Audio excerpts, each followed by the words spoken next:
Hello mga mare, for today's video nga mga mare, samahan nyo pala ka ngayon mga mare. Hello, let's go go go. Welcome to my vlog, Inday's vlog, Anilin Ilongga vlog. Hello mga mare, for today's video samahan nyo pala kami at ito nga mga mare, kukuha kami ng resulta ng aming ultrasounds. Yun pala mga mare, akala ko naman nakaraan kung iba na yung nararamdaman ko. Yun pala mga mare, kinakabag lang pala ako.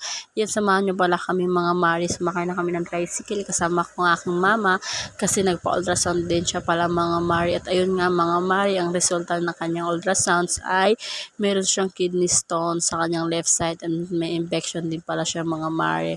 So kailangan natin siyang ipagamot kasi alam mo naman mahirap. Tsaka syempre, lagaan natin ng ating mga magulang at pagalingin natin sila sa kanilang karamdaman. Kung may sakit pa sila mga mare, kailangan natin silang tulungan. Kaya para makasama pa natin sila habang habang matagal pa, kailangan natin silang pagalingin. Ayan palang aking mama, mahal na mahal ko yan. Charot. Oo naman talaga, kailangan natin mahalin ang ating mga magulang para sa ganun. Maano natin mga mare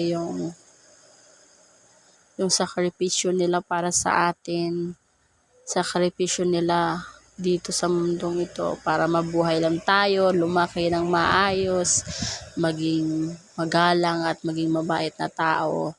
Ang sa kanilang sasakripisyo, ang kanilang pagpapayo ay sundin natin mga mare kasi minsan lang mabuhay ang ating mga magulang. Kaya sa ganon, natin sila, pagalingin natin natin sila, samahan natin sila sa mga kanilang pagsubok. Noon pa man, mahal na mahal ko yung aking mga magulang, kaya sinusunod ko lahat ng mga payo nila mga mare. Ayan, dito lang pala kami sa ultrasounds. Ginawa na pala namin yung resulta ni mama. Ang resulta namin, ako, normal ako lahat mga mare.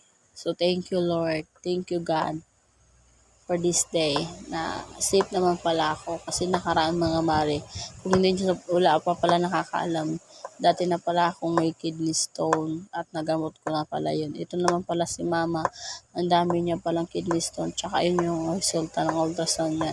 Ayan na nga, pumunta kami dito sa doktor, dito sa sa phase 3. Yan, magaling pala ding doktor ito at kayang-kaya naman, caring ng mga walang-wala mga mars, charot.